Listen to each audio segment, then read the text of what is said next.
I'm Coach Tammy Lee, and this is Cooking on the Bright Side, my new recipe tutorial series to help you make healthy recipes to fuel your life. Today, I'm going to teach you how to make broccoli and sweet potato soup.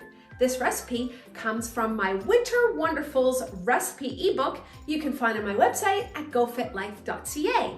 Before we begin, you need to subscribe to my channel and turn notifications on so you don't miss a recipe. Now let's talk about what you need. Gather up 1 tablespoon of olive oil, 1 white onion finely chopped, 1 broccoli head, florets and stems coarsely chopped, 2 medium sweet potatoes peeled and chopped, 4 cups of vegetable stock, and ½ cup of Greek yogurt. Salt and pepper to taste. This recipe takes 5 minutes to prep and 20 minutes to cook.